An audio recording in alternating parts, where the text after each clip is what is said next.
Hi friends, நம்ம விஜய் மல்லி ஸ்டோரியில் வந்து பார்த்தீங்கன்னா விஜயும் மல்லியும் கண்டிப்பாக சேரதா போகிறாங்க. ஆனால் அதுக்கு முன்னாடியே வந்து பார்த்தீங்கன்னா இப்போ ரேணுகா வந்து தான் வந்துட்டு பொய் ரேணுகாவாக இருக்கிற சுடர் வந்துட்டு ரியல் ரேணுகாவாக நடிக்கிறதுக்கு ஆரம்பிக்கிறதுக்கு நிறையவே யோசிச்சுட்டு இருக்காங்க அப்படின்னே சொல்லலாம். ஸோ அவங்களே வந்து மனசளவில் நினச்சிருப்பாங்க.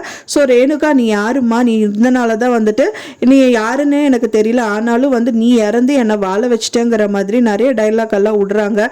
ஆனாலும் வந்து பார்த்தீங்கன்னா ரேணுகா மாதிரியே ரேணுகா எப்படி நடந்துப்பா, ரேணுகா என்ன பண்ணுவா, இதெல்லாம் தெரிஞ்சதுக்கு அப்புறமா வந்துட்டு நம்ம பொய்யா நடிக்கிறது விஷயத்தையெல்லாம் இப்போ அப்புறம் விட்டுடலாம். அப்புறம் வந்து எனக்கு வந்து பைத்தியம் தெளிஞ்சு போச்சு அப்படின்னு சொல்லிட்டு இவங்களை எல்லாரும் ஏமாத்திடலாம், அப்புறம் இங்கேயே செட்டில் ஆயிடுறா அப்படிங்கிற மாதிரி ஒரு நோக்கத்தில் தான் அவங்க இருக்காங்க.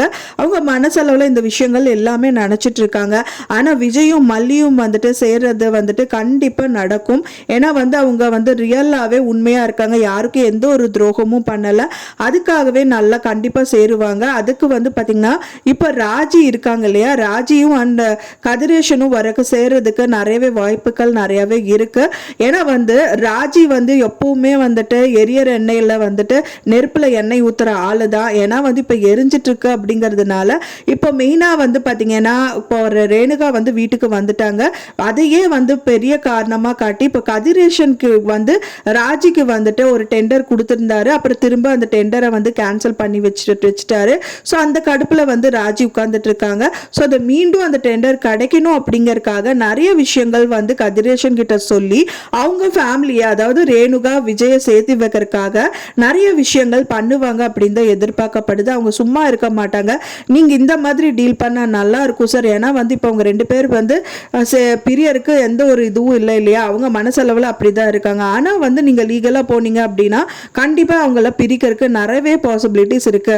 ஏன்னா முதல் ஒய்ஃப் இருக்கிறாங்க அப்படிங்கிற போது ரெண்டாவது ஒய்ஃப் கூட இருக்கிறதுக்கு பாசிபிலிட்டியே இல்லை. ஸோ அதனால வந்து நீங்க கோர்ட்டில் நீங்க வந்து அப்ரோச் பண்ணுங்க, அண்ட் தென் விஜய் அண்ட் ரேணுகாவை வந்து சேர்த்து வைக்க பாருங்க அப்படின்னு சொல்லிட்டு நல்லபடியா அவங்க கிட்ட ஏதாவது ஒரு விஷயங்கள் சொல்லி அவங்களை சேர்த்து வைக்கிறதுக்கு முயற்சி பண்ணுவாங்க.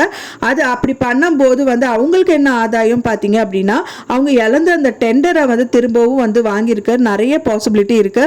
ஏன்னா அவங்களும் வந்து காசுன்னு வந்து அலையிறவங்க தான். ஸோ நிஷா ஒரு பக்கம் அண்ட் ராஜி ஒரு பக்கம், ரெண்டு பேருமே வந்து காசுக்காக அலையிறவங்க. ஸோ இவங்க வந்து இவங்க ரியல் அவங்க அப்பா சொத்து வேணுங்கிறதுக்காக இருக்காங்க. ராஜி வந்து பார்த்தீங்கன்னா அவங்க தம்பி சொத்து தான் எடுத்துக்கிட்டாங்க அப்படின்னா ஊரார் சொத்துக்கும் ஆசைப்படுற ஆளு தான் ராஜி.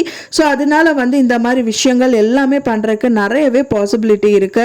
நம்ம நினைக்கிறது என்ன அப்படின்னா மல்லி கண்டிப்பா அதில் சைன் பண்றதாவது வந்து பார்த்தீங்கன்னா இப்போ மெயினாக அந்த சொத்து விஷயத்துலையும் சரி, அந்த மல்லியோட லைஃப் விஷயத்துலையும் சரி, இந்த மாதிரி பிரச்சனைகள் வரதுக்கு முன்னாடி அவங்க தடுத்து நிறுத்தினா ரொம்பவே நல்லா இருக்கும் அப்படின்னு தான் எதிர்பார்க்கப்படுது. அதுக்கு மெயினா இப்போ வந்து ரேணுகா விஷயத்தை தடுத்து நிறுத்தணும் அப்படின்னா வந்துட்டு ரேணுகா இல்லைங்கிறது ப்ரூவ் பண்ணணும். அண்ட் தென் இந்த மாதிரி விஷயங்கள் தடுத்து நிறுத்தணும் அப்படின்னாலும் அதுக்கும் அவங்க வந்து ரேணுகா இல்லை அப்படின்னு சொல்லிட்டு ப்ரூவ் பண்ணணும். ஸ்கூடிவிலேயே இந்த விஷயங்கள் எல்லாமே மல்லி பண்ணி முடிச்சாதான் இந்த சீரியல் பார்க்கறதுக்கு நம்மளுக்கு நல்லா இருக்கும் அப்படின்னு தான் எதிர்பார்க்கப்படுது. ஸோ நீங்க என்ன நினைக்கிறீங்க அப்படின்னு சொல்லிட்டு உங்களோட கருத்துக்களை மறக்காம எனக்கு கமெண்ட்ல ஷேர் பண்ணுங்க. நான் சொன்ன இந்த தகவல் உங்களுக்கு பிடிச்சிருந்தா ஃப்ரெண்ட்ஸ் மறக்காம லைக் பண்ணுங்க, ஷேர் பண்ணுங்க, கமெண்ட் பண்ணுங்க, சப்ஸ்கிரைப் பண்ணுங்க. மேலும் இன்னொரு மல்லி சீரியல் அப்டேட்டோட நெக்ஸ்ட் மீட் பண்றேன். தேங்க்ஸ் ஃபார் வாட்சிங் மை டியர் ஃப்ரெண்ட்ஸ். நெக்ஸ்ட் வீடியோல பார்க்கலாம்.